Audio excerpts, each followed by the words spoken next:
저는 오늘 여러분과 함께 은혜로 말미암아 사는 사람 이런 제목의 말씀을 가지고 함께 은혜를 나누고자 합니다. 여러분, 사람이 살아가기 위해서는요 힘이 필요하고요, 그 힘을 얻기 위해서는 의식주가 필요하다고 합니다. 몸을 보호해줄 옷이 필요하고 몸에 에너지를 공급해줄 음식이 필요하고, 그리고 외부로부터 몸을 보호해줄 집이 필요합니다. 그런데요, 이렇게 눈에 보이는 것만 채워진다고 해서 다 힘을 내며 살아갈 수 있는 것은 아닙니다. 마음이 채워지고 마음이 준비될 수 있어야 한다고 합니다.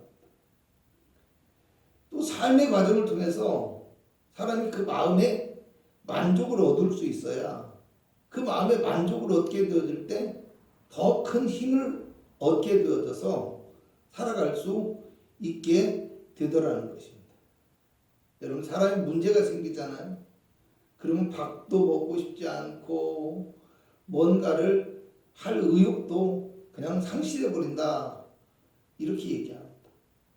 그래서 사람의 병 가운데 가장 큰 병이 마음이 아픈 것이라고 하고요, 어떤 때는 이 마음이 아프고 사람이 실망하게 되어지잖아요. 그러면 그 소중한 자신의 삶마저도 포기하는 지경에까지 이르게 되기도 한다라는 겁니다. 여러분, TV의 서민갑부라는 프로그램에서 이태리식의 피자 가게를 해서 성공한 개그맨 출신의 사업가가 나오는 것을 보았습니다. 처음에는 너무 어렵고 힘들어서 이제 죽으려고 마음을 먹었다는 거예요. 그래서 마지막으로 친구에게 전화를 걸었대요. 그래서 작별 인사, 그동안 고마웠다, 친구야 잘 살아라. 근데 친구가 대뜸, 야, 코미디 하지 말고 죽고 싶은 마음이 있으면 열심히 살아, 그렇게 얘기했다는 거예요. 그래서 그 말을 듣고 마음을 고쳐먹고 열심히 살아서 성공을 했다는데요. 그래서 친구에게 늘 고마움을 가지고 있다고 하는데, 이 친구의 얘기를 들어보니까 별로 대수롭지 않고요, 그것에 대해서, 그 사건에 대해서, 자기가 한 말에 대해서 별로 기억도 못하고 있어요. 사실은 환경이 갑자기 변한 것도 아니었고요, 친구가 무슨 대단한 말을 해준 것도 아닙니다. 어찌됐건 그 상황 속에서 자신의 마음이 변하고 건강해지니까 삶을 살아야 되겠다는 의욕이 생기게 되어졌고요, 삶의 힘을 얻게 되어졌다는 거예요. 여러분, 그리스도인들은 무엇보다도 영혼이 건강하고 그 영혼의 만족을 얻을 수 있어야 된다는 거, 이것을 기억하시기 바랍니다. 세상적인 지식과 힘도 필요하고 마음의 건강도 중요하지만 영적인 만족과 기쁨을 얻을 수 있어야만 건강한 믿음의 삶을 살아갈 수 있다는 것을 기억해야 된다는 것입니다. 여러분, 본문 14절에 바울은요, 로마에 있는 성도들에게 너희가 스스로 선함이 가득하고 모든 지식이 차서 능히 서로 권하는 자임을 나도 확신하노라, 이렇게 말씀합니다.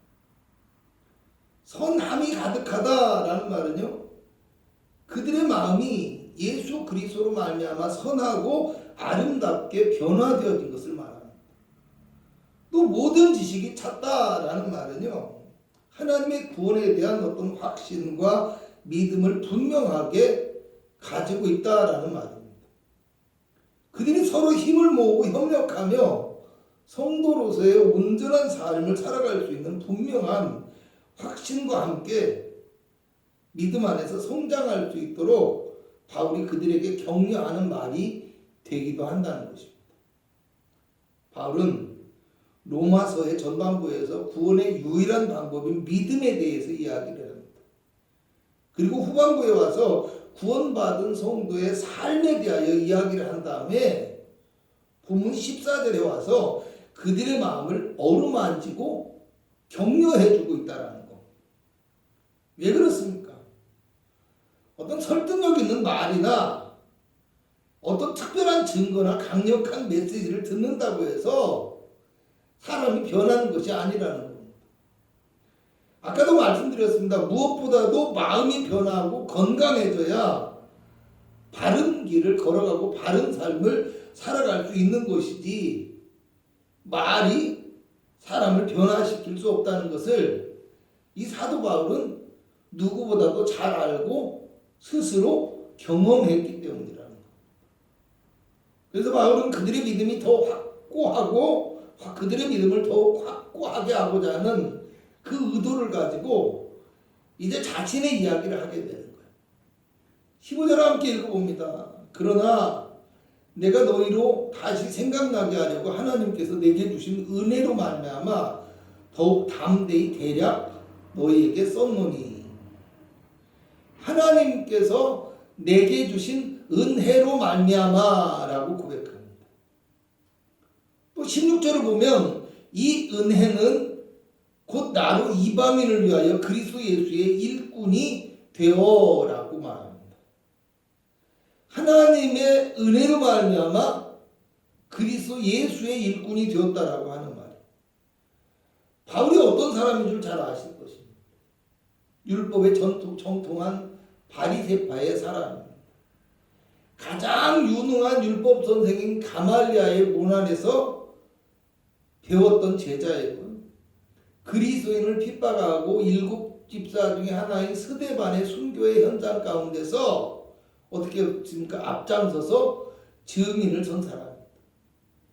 그런 그가 예수 믿는 사람들을 잡으러 다메섹까지 가다가 그만 길에서 예수님을 만나고 구원을 받게 된 것입니다.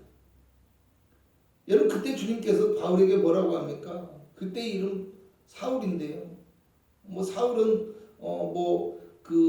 히브리서 이름, 바울은 로마식 이름. 물론 이게 바뀌었을 수도 있어요. 제가 갑자기 혼란합니다. 그런데 어쨌든 이 바울에게 이렇게 말해요. 사울아, 사울아, 네가 어찌하여 나를 박해하느냐? 이렇게 말해요. 그러니까 바울이 놀라서요. 주여 누구시니까? 이렇게 말씀을 하시니까 주님께서 나는 네가 박해하는 예수니라 이렇게 말씀하세요. 핍박자인 바울을 구원해 주신 것도 감사한데 주님은 그 바울을 만나주시고 불러주시고 주님의 일꾼으로 삼아주시는 놀라운 능력을 바울은 이미 경험했었어요. 사도 바울이 이 큰 사역을 기쁨으로 감당하며 살아갈 수 있는 원동력이 어디에 있습니까? 그의 마음에 예수님의 은혜가 있기 때문에 그 은혜에 대한 기쁨과 감사와 감격과 기쁨이 넘쳐나기 때문에 그의 삶에 수많은 고난과 역경이 있음에도 불구하고 그런 가운데서도 복음의 사명을 온전히 감당할 수 있었다라는 것이. 여러분 에베소 3장 7절 보면 이 복음을 위하여 그의 능력이 역사하시는 대로 내게 주신 하나님의 은혜의 선물을 따라 내가 일꾼이 되었노라 라고 고백합니다. 이어서 3장 8절에는 모든 성도 중에 지극히 작은 자보다 더 작은 나에게 이 은혜를 주신 것은 측량할 수 없는 그리스도의 풍성함을 전하기 위함이라고 말씀합니다. 오늘 우리가 알아야 될 것이 이것입니다. 우리가 구원을 얻는 것도 은혜이고 우리가 믿음의 삶을 살아가는 것도 은혜이며 또 우리가 주님 앞에 쓰임 받는 것도 온전한 하나님의 은혜라는 사실. 그 은혜에 대한 확신과 감격이 우리의 마음에 충만하게 자리 잡고 있어야 믿음의 능력과 믿음의 열매도 우리의 삶 가운데 나타날 수 있다는 것을 우리는 알아야 합니다. 제가 군에 있을 때 대대 입영소에서 근무를 서면요. 대대본부에 있는 군종병이 지나갈 때마다 왜 그렇게 인사도 잘하고 제게 친절한지 볼 때마다 반갑고 친한 척을 했어요. 마음이 이만큼 열립니다. 그런데 일요일만 되면 시험이 들어요. 2등병과 1등병들이요. 몇십 명씩 군용트럭을 타고서 읍내에 있는 교회를 가버려요. 휴일인데 그렇게 되어지면요. 모든 근무와 청소를 남은 사람들이 다 해야 되는 거예요. 그래서 상병이 되고 나니까요. 그들이 너무 이기적인 것 같고 다른 사람들에게 책임을 전가하고 그냥 교회로 가버리는 아주 몰상식한 사람들로 보여요. 너무 나쁘게 보여요. 그래서 얼마나 뭐예요? 후임들에게 이 눈치를 주고 욕을 했는지 모릅니다. 또 그래놓고 군종경을 만나면요 어떻게 하겠어요? 막 껴안은 척을 하고. 그런데 교회는 아무리 가자고 해도 오기로 안 갔어요. 사실 제가 제대하기 전에 딱 한 번 선임이 어떤 특별한 일이 있어서 읍에 나가야 돼요. 그래서 할 수 없이 졸라가지고 예배에 한 번 참석한 적이 있거든요. 아마 그때 오히려 저 때문에 예배가 굉장히 혼란했을 거예요. 막 시끄럽게 떠들고 장난치고 막 그래서. 지금 생각해보면 정말 부끄러운 일이죠. 제대하고 나서요 친구들이 교회 다니자고 자꾸 하니까요 오늘 마음이 열려요. 그래서 교회를 좀 다니기 시작하다 서울에 올라왔는데 지하철역에서 어떤 사람이 성경책을 들고 목소리를 높여서 전도를 해요. 함께 교회를 나갔던 이 친구하고 같이 있었는데요. 그걸 보니까 또 울분이 터져요. 그래서 엄청 욕을 했어요. 아마 군에 있을 때 생각이 겹쳐서 더 화가 났을지도 모릅니다. 그런데 하필이면 제가 교회를 다시 나가서 은혜를 받고 신앙생활을 같이 하게 된 청년들이 전도실에서 다들 활동을 하고 있는 거예요. 은혜는 받았지만 차마 두려워서 함께 나갈 수가 없어요.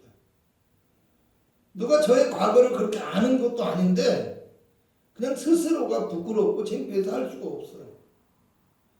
그런데 여러분 성령 받고 더 깊은 은혜를 체험하고 나니까요. 그냥 있을 수가 없어요. 그래서 어느 날 용기를 내서 함께 나갔는데 전도를 나가기 전에 얼마나 기도를 했겠습니까? 처음 나가는 곳이요. 또 공교롭게 전철 아니었어요. 사람들이 붐비는 곳에서 형제 한 사람과 짝이 되어서 전도지를 나눠주는데요. 또 하필 우리 정부실장님이 중앙에 서서 예수 믿어야 된다고 소리내서 복음을 전하는 것입니다.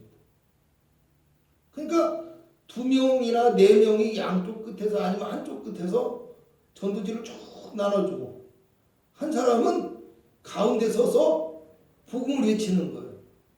그게 한 팀이었던 거예요. 불과 몇 달 전만 해도 그걸 보고 욕을 했는데 제가 지금 그 무리에 끼어서 함께 있더라는 겁니다. 얼마나 놀라고 마음속에 두려움이 있었겠어요. 여러분 사실 저도 그때까지요. 그 처음에 전도를 시작해서 할 때는요.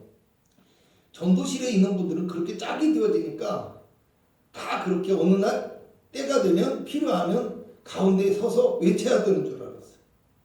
그래서 나도 언젠가는 해야 될지도 모른다라는 생각 때문에 그날부터 전도지에 나와 있는 이 사형리의 복음의 내용에 대해서 달달달 외우기 시작했어요. 근데 공교롭게도 얼마 가지 않아서 갑자기 전도실장님이 없이 우리만 나가는 상황이 됐는데요. 알고 봤더니 무리 가운데 복음을 외칠 사람이 하나도 없다라는 겁니다. 그래서 저도 모르게 내가 해보겠습니다. 이렇게 해서 그날부터 전도를 미친 듯이 하다가 결국엔 신학교에 가고 결국엔 지금 여기까지 오게 된 거예요. 막 교회 나와서 전도실에 온 지도 몇 달 되지 않는 청년이 전도하는 사람들 앞에서 그 사람을 비난하고 욕하던 그 사람이 그리스도의 한없는 은혜를 알고 나니까요. 이 복음을 전하는데 온 힘을 기울이게 되더라는 겁니다. 할렐루야. 우리 요즘 은혜 찬양 부르잖아요. 가사 하나하나가 다 은혜예요. 그러면서도 저는 유독 2절에 복음을 전할 수 있는 축복이 당연한 것 아니라 은혜였소. 이 가사가 한 번도 그냥 지나쳐 본 적이 없습니다. 어떤 사람은 오히려 이 대목에서 감동이 좀 무뎌질 수도 있습니다. 복음을 전하는 삶, 전하며 사는 것이 축복입니까? 이렇게 질문을 할 수도 있어요. 제가 섬에서 목회를 하다가 나갔는데요. 나가서 한 10년 동안은요. 거기서 저를 기억하는 사람은 예수 믿는 사람이든 예수 안 믿는 사람이든 고생을 많이 했는데 목사님이 고생을 많이 했는데 그렇게 얘기해요. 오죽했으면 시험이 들어서 제가 나오는 그 순간까지 끝내 교회에 나오지 않으셨던 분이 한 분 계시는데요. 그분도 사람들에게 제가 고생을 많이 했다고 하면서 염려하는 발언을 했다라는 거예요. 여러분 제가 목회하면서 성전 건축하고 이런 것을 이렇게 하는 것들을 보면서 얼마나 고생을 하는 것으로 보았으면 그 사람이 그 모든 사람들이 그런 말을 했겠습니까? 근데 사실 저도 지금 생각해봐도 어떻게 그 일을 다 했을까? 어떻게 그 험하고 힘들고 고통스러운 상황들을 내가 견뎠을까 하고 생각할 정도로 많이 영적으로, 육적으로, 뭐 망심적으로 굉장히 힘들고 어려운 순간들을 보냈습니다. 그런데요, 중요한 것은 저는 이 모든 순간들이 그때의 기억들이 얼마나 감사하고 감격스럽고 은혜가 넘치는지 모릅니다. 지금도 그저 감사할 뿐. 왜 그렇습니까? 첫 번째는 하나님의 은혜를 아니까 복음이 얼마나 소중한 줄 아니까 그렇다라는 거예요. 또 마음껏 예배할 수 있는 이 성전이 얼마나 소중한지를 저는 알아요. 개척의 과정, 목회의 과정 속에서 그걸 너무 잘 알고 있어요. 그러니까 하나님의 성전을 짓고 복음을 전할 수 있게 되어진 거 그것이 지금까지도 그저 감사하고 감격스러울 뿐이더라고요. 고생이 아니에요. 둘째는요.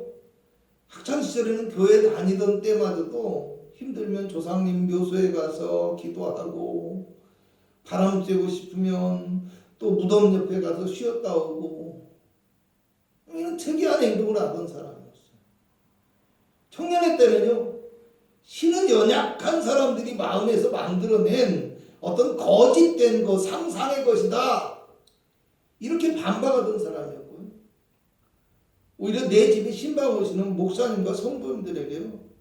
길 저 멀리 올 때부터 고래고래 욕을 해서요. 길에서 돌아가게 만들었던 사람이었어요. 그런데 그런 저에게 이 소중한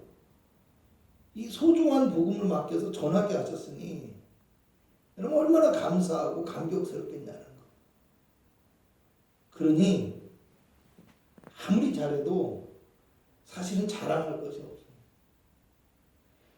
아무리 좋은 일이 생겨도 우쭐댈 수 없어요. 그저 은혜가 감사하고 이 은혜를 주시는 하나님을 높이고 전하는 것 말고는 관심도 없고 눈길도 가지 않게 되더라는 겁니다. 오늘 사도 바울도 그랬던 것 같습니다. 16절에는 은혜로 하나님의 복음의 제사장 직분을 행하게 하셨다. 근데 17절에서 18절에 가서 보면요. 또 내가 그리스도 예수 안에서 하나님의 일에 대하여는 자랑할 것이 있거든요. 그리스도께서 나를 통하여서 역사하신 것 외에는 그러니까 그 하나님의 일 외에는 감히 말하지 아니할 것이다 라고 고백합니다. 복음의 제사장 직분이라는 영광스러운 직분을 가지고 있지만 그 직분에 맞는 하나님의 일 외에는 말하지도 자랑할 것도 없다라는 거예요. 무슨 얘기예요? 복음 외에는 또 복음을 전하기 위한 목적 외에는 그 어떤 목적도 그 어떤 뜻도 가지고 있지 않다라는 걸 보여주고 있다라는 겁니다. 사실 본문 이후에 나오는 22절 이후를 보면요. 바울이 로마 교회 성도들에게 편지를 쓴 목적에 대해서 좀 더 구체적으로 말하고 있어요. 바울이 로마에 가서 성도들과 얼마간의 교제를 나눈 후에 그 로마에 있는 교회의 성도들을 통해서 그 교회를 통해서 서바나 그러니까 스페인의 복음을 전하기 위해서라고 이야기해요. 바울의 긴 편지의 내용도요. 사실은 로마 교회의 성도들의 믿음을 위해서 썼고요. 이 편지를 보내는 최종적인 목적도 뭐요? 복음으로 우리가 함께 협력해서 선교에 헌신하기 위해서 이 편지를 보내고 있다라는 거예요. 또 사도 바울은 18절에서 그리스도께서 나를 통하여서 역사하셨고 성령의 능력으로 이루어졌다고 고백합니다. 그래서 자신의 사역이 자신의 힘과 능력이 아니라 오직 하나님의 은혜와 하나님의 능력으로 이루어진 결과라고 선포합니다. 구원을 얻은 것도 하나님의 은혜이고요. 복음을 전할 수 있는 것도 하나님의 은혜이고요. 그러니까 복음에 큰 열매를 맺을 수 있었던 것도 오직 하나님의 은혜다라고 고백하고 있다라는 겁니다. 그러므로 여러분 오직 은혜로 말미암아 살아갈 수 있는 저와 여러분이 되실 수 있기를 주님의 이름으로 축원합니다. 또 오직 그리스도의 십자가와 부활의 은혜를 붙들고 살아갈 수 있기를 바라요. 무엇보다도 우리 마음에 성령이 주인이 되어서 우리의 마음을 하나님의 은혜로 채우시는 복되고 능력 있는 그리스도인이 될 수 있기를 주님의 이름으로 부탁을 드리겠습니다. 19절을 보면 사도 바울은 그리하여 내가 예루살렘으로부터 두루 행하여 일루리곤까지 그리스도의 복음을 편만하게 전하였노라 이렇게 고백합니다. 하나님의 은혜를 붙들고 은혜로 말미암아 살았더니 이 소아시아의 대부분의 지역과 그리스 지역까지 하나님의 복음을 이 바울 한 사람이 또 바울 한 사람으로 말미암아 놀랍게 전하게 하는 그 은혜를 하나님께서 누구를 통해서 이 바울 한 사람을 통해서 이루어 주셨다라는 거예요. 여러분 그러므로 오늘 우리도요 알아야 돼요. 내가 비록 약하고 부족할지라도 내가 하나님의 은혜를 붙들고 살아가면 상상할 수 없는 놀라운 하나님의 역사와 축복을 우리의 삶 속에서 경험할 수 있다는 것. 그 놀라운 은혜와 축복을 하나님께서 나를 통해서 이루어 가신다라는 사실을 믿으시고 확신하며 용기 있는 삶, 담대함과 은혜의 삶을 살아갈 수 있기를 주님의 이름으로 부탁을 드리겠습니다. 기도하겠습니다.